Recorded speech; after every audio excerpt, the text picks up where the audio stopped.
Adan, jazakallahu khair. Assalamualaikum warahmatullahi wabarakatuh. Mirza Khalifah yang dirahmati Allah Subhanahu wa taala, Muhammad Al-Fatih di usia kecilnya adalah sebenarnya seorang anak pemalas. Ayahnya memang seorang sultan. Keluarga besarnya keluarga istana. Orang-orang cerdas, orang-orang brilian otaknya, pemimpin-pemimpin yang hebat. Ayah dan kakek-kakeknya. Tapi ternyata dia adalah anak yang malas. Jadikan ini sebagai titik awal bahwa ternyata bisa jadi ada di antara anak-anak kita yang mengalami seperti itu. Jangan berkecil hati. Lakukan terus dengan benar. Toh Muhammad Al-Fatih ternyata menjadi seorang yang besar ketika sebelumnya adalah hanya seorang anak yang malas belajar.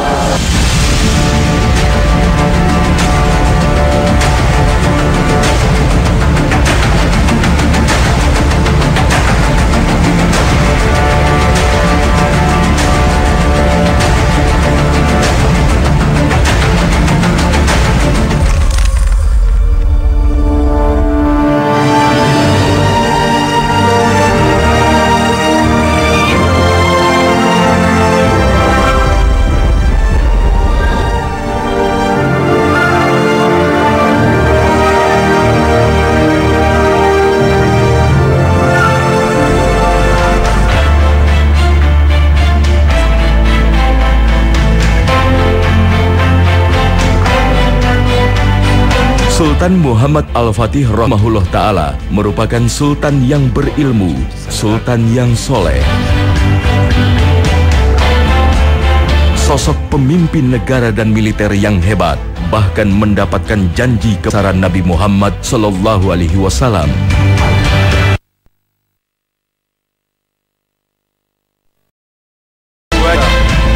Namun tahukah Anda, jauh sebelum menjadi sultan penakluk Konstantinopel, ada sebuah pelajaran sejarah yang jauh lebih dahsyat untuk diketahui.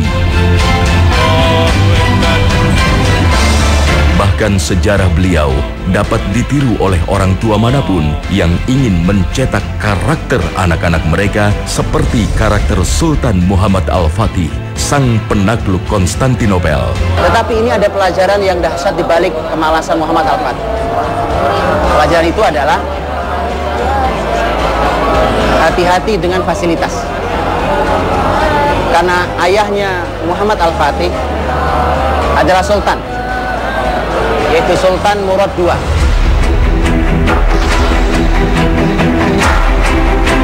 Di bawah kepemimpinan sang ayah, yakni Sultan Murad II, dari tahun 1421 hingga 1451 Masehi, kekhalifahan Turki Utsmani sedang merangkak naik dengan gemuruh kekuatannya. Kekuasaan yang merengkuh daratan Eropa hingga tanah negara-negara Balkan berhasil dicapai oleh kekhalifahan terakhir di abad ke-20 ini.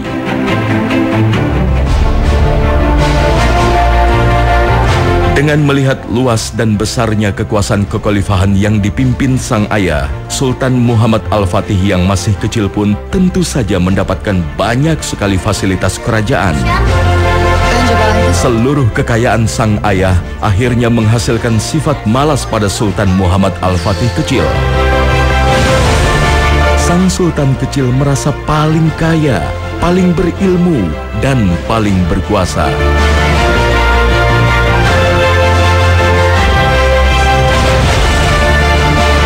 Padahal ternyata segala kekayaan, keilmuan, dan kekuasaan tersebut adalah mutlak milik sang ayah, Sultan Murad II.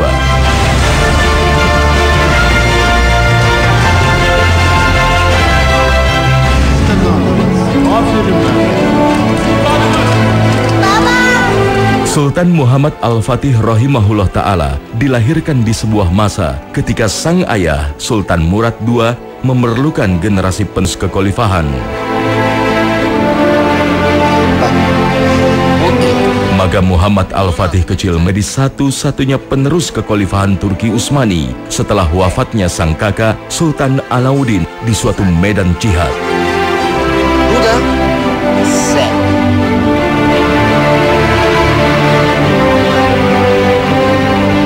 Begitu Itulah seharusnya pemikiran seluruh orang tua Muslim.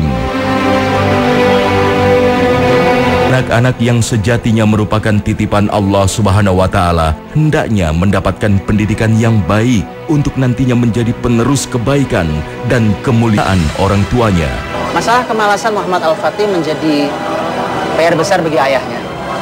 Ini ayah yang baik, ibu yang baik, yang tidak membiarkan anaknya hanya bermain-main, tetapi menyiapkan anaknya untuk masa depan yang lebih baik, untuk kelanjutan generasi berikutnya. Muhammad Al-Fatih, masalahnya adalah setiap datang guru yang siap mengajarinya dengan ilmu dan kesolehan itu selalu ditertawakan, dilecehkan, diabaikan.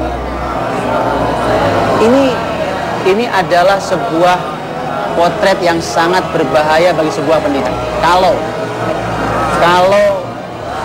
seorang ahli ilmu atau guru sudah dilecehkan, guru sudah tidak ada wibawanya, ahli ilmu sudah ditertawakan oleh murid atau orang tua murid, maka ini kiamat pendidikan. Sudah tidak ada gunanya pendidikan generasi, tidak menghasilkan apa-apa. Karena dalam Islam, menghormati ilmu, menghormati ahli ilmu adalah merupakan modal kebesaran. Dalam Islam, posisi seorang ibu adalah posisi yang sangat vital. Kita pun bahkan sering mendengar syair ulama terdahulu yang menyebutkan bahwa seorang ibu merupakan madrasah pertama bagi anak-anaknya. Maka dengan menjadi seorang ibu, pendidikan awal sang anak merupakan tanggung jawab yang harus dipenuhi dengan baik. Begitu pula yang dilakukan oleh ibunda sang Sultan Muhammad Al-Fatih kecil, yaitu Hatice Alime atau lebih dikenal dengan nama Valide Yumahatun. Ibunya Muhammad Al-Fatih adalah ibu yang istimewa, ibu yang solehah, ibu yang fokus dalam mendidik anaknya. Tidak bercabang perasaan dan hatinya, tidak cabang akal, logika, dan kecerdasannya. Semua difokuskan untuk melahirkan orang besar, melahirkan pembuka Konstantinopel, melahirkan orang yang mendapatkan jin Nabi Shallallahu Alaihi Wasallam. Ibunya orang yang sangat telaten. Ibunya mengerahkan seluruh potensinya untuk mendidik Muhammad Al-Fatih. Setiap selesai sholat subuh, ibunya membawa Muhammad Al-Fatih, kemudian ditunjukkan dari kejauhan benteng Konstantinopel yang itu. Ditunjukkan benteng itu, kemudian ibunya mengatakan, namamu nak adalah nama Nabi kita Shallallahu Alaihi Wasallam, Muhammad, Nabi kita yang pernah mengatakan benteng itu pasti akan ditaklukkan dan kau penakluknya. Ibu yang sudah menggambar kebesaran di kepala anaknya sejak awal, dan itu bisa dilakukan setiap hari, waktu yang barokah, waktu pagi hari.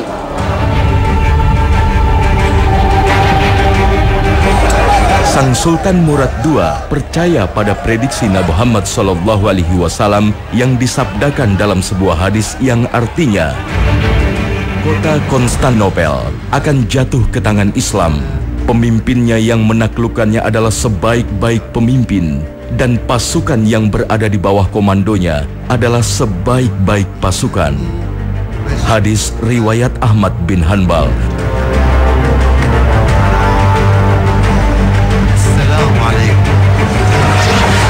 Hadis-hadis ini selalu menjadi pedoman bagi seluruh sultan kekhalifahan Islam untuk memimpikan penaklukan benteng pertahanan Konstantinopel dari tangan-tangan bangsa Romawi Timur. Tak terkecuali Sultan Murad II. Beliau sadar bahwa si anak memerlukan guru yang mampu membentuk karakter dan meneruskan misi besar sang ayah dalam menaklukkan pusat kekuasaan Romawi Timur di Konstantinopel. Sultan Murad II mendapatkan nama orang soleh, seorang ahli ilmu yang sangat luar biasa, yaitu Syekh Ahmad bin Ismail Al-Qurani. rahimahullah ta'ala. Begitu dipanggil sama Ahmad bin Ismail Al-Qurani, dipanggil ke istana, kemudian saya mengatakan kepada gurunya tersebut, calon guru anaknya, saya akan serahkan pendidikan anak saya padamu, sambil dia menyerahkan sabet pukulan diserahkan oleh sang ayah, serahkan pada sang gurunya sambil berkata, ajari anak saya ilmu. Kalau dia tidak mau belajar, maka pukul dia dengan pukulan ini. Sabetan itu dari ayahnya, diserahkan kepada gurunya seutuhnya. Dia mengizinkan untuk sang guru memukul anak. Jangan salah paham, pukulan itu melahirkan orang besar, Muhammad Al-Fatih. Mana kalimat kasih sayang yang kita sebut-sebut hari ini? Tidak melahirkan siapa-siapa. Sabetan ini melahirkan pemimpin besar, pemimpin bumi, yang menguasai sekian banyak ilmu pengetahuan, yang orang yang luar biasa dengan pukulan itu. Tidak usah khawatir. Kalau orangnya berilmu sesoleh Ahmad bin Ismail Al-Qurani, tidak akan salah pukul. Karena dalam Islam memukul dalam pendidikan ada aturannya. Tidak boleh sembarang pukul. Ada pun namanya pukulan pendidikan. Pukulan betulan. Dengan sabetan itu. A'udzubillah minasyaitonir rajim. كان بوسعه أن يصبح قاضيا تدعم آراءها آيات القرآن وكذا إفراد يوم السبت أو يومين قبل شهر رمضان. Salah satu guru spiritual Sultan Muhammad Al-Fatih kecil, Ahmad bin Ismail Al-Qurani rahimahullah ta'ala, memiliki kesempatan yang sangat baik dalam mendidik sang calon penakluk.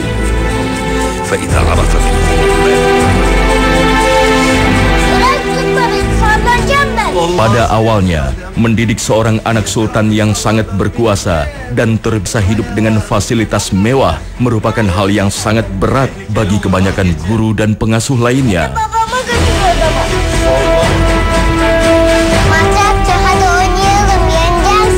Namun sang guru ini memiliki kesabaran, strategi dan cara ampuh yang berhasil membentuk jiwa sang sultan kecil. Maka hari pertama dia melaksanakan mandat sang sultan. Didatangilah Muhammad Al-Fatih yang kecil, yang masih sangat kecil sebenarnya, dengan membawa sabetan. Karena amanahnya bawa sabetan, bawa pukulan.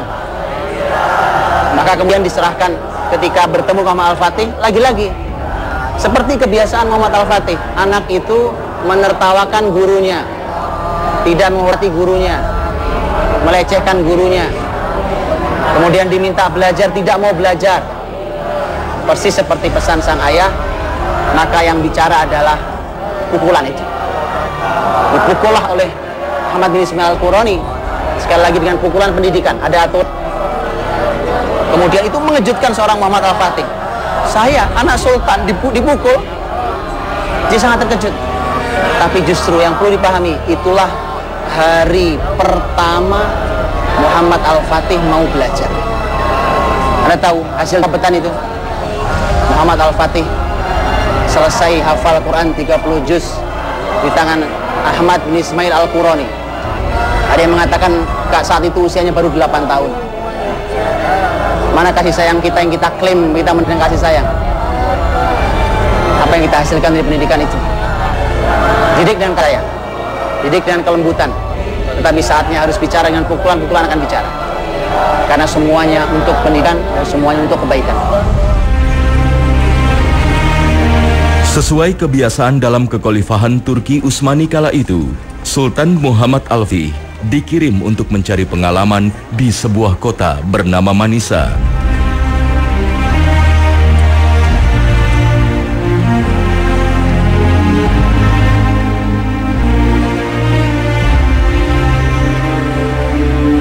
Di sanalah Sultan Muhammad Al-Fatih mendapatkan guru baru yang dikenal dalam sejarah kekhalifahan Turki Utsmani bernama Aak Syamsuddin. Aak Syamsuddin merupakan seorang dokter kekhalifahan yang juga sangat fasih dalam ilmu fikih dan hukum-hukum Islam. Dari Aak Syamsuddinlah Sultan Muhammad Al-Fatih kecil mempelajari banyak ilmu.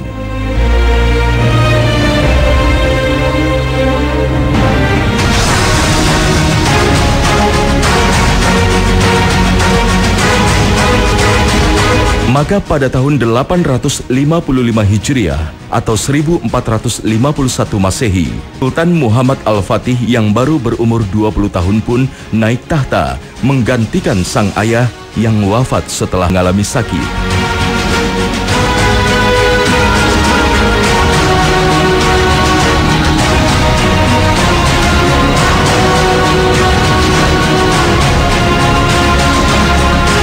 Sultan Muhammad Al-Fatih pun hijrah ke Edirne, ibu kota pertama kekhalifahan Turki Utsmani, dengan bawa serta sang guru kepercayaannya, Ag Syamsuddin, sebagai penasihatnya. Ada yang menarik, subhanallah, ini menarik dari Ag Syamsuddin.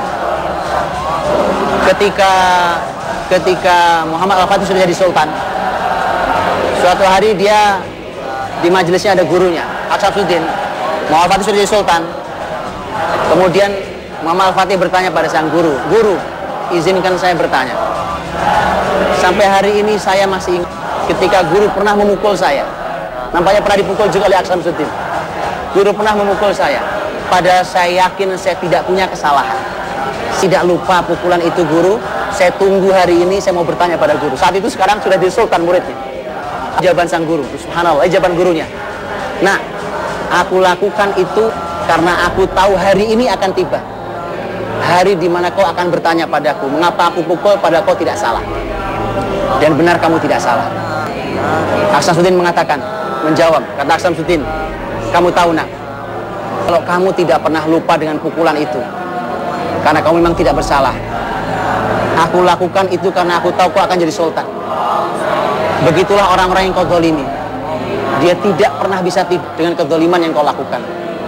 Dia selalu mengingat kapanpun, maka jangan pernah menzalimi siapapun." Guru yang cerdas. Pelajaran mahal sekian tahun dipendamnya, baru dipahami setelah sekian tahun. Ini guru yang cerdas. Subhanallah, Ag Syamsuddin. Karenanya Muhammad Al-Fatih berkata, setelah berhasil menaklukkan benteng Konstantinopel yang bersejarah, yang legendaris itu, Muhammad Al-Fatih mengatakan bahwa, kata Muhammad Al-Fatih, yang menjadi penakluk sesungguhnya bukan saya, tetapi penakluk itu adalah guru saya, Ag Syamsuddin.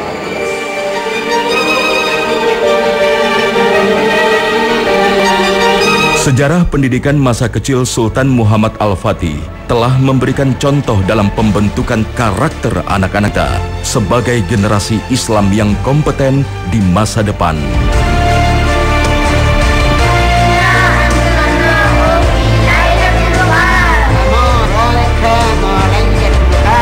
Semenjak kecil, Sultan Muhammad Al-Fatih dididik untuk menyelesaikan pendidikan Al-Quran sekaligus menghafalkannya.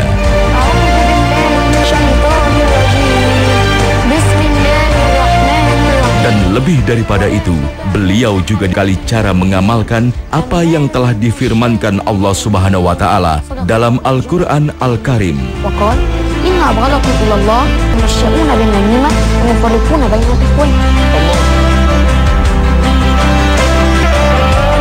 Di usianya yang masih belia saja, Sultan Muhammad Al-Fatih mampu menguasai tuh bahasa dengan sangat baik. Sultan Murad II dan istrinya Valideh Yumahat yakin bahwa bahasa merupakan unsur yang sangat penting dalam suatu peradaban bangsa.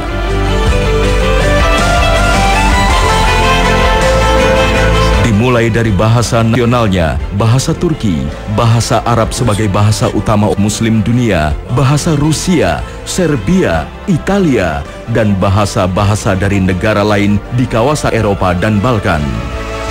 Bahasa-bahasa ini merupakan bahasa dari kebanyakan negara yang berhasil ditaklukkan oleh Sultan Muhammad Al-Fatih. Pahami itu, tidak usah buru-buru. Buat apa anak kita ini umpamanya menguasai sebuah ilmu padahal belum ada manfaatnya untuk dia. Nanti, waktunya nanti. Kalau memang harus tunda-tunda, kalau ada ilmu yang bisa diringkas, jangan diperpanjang.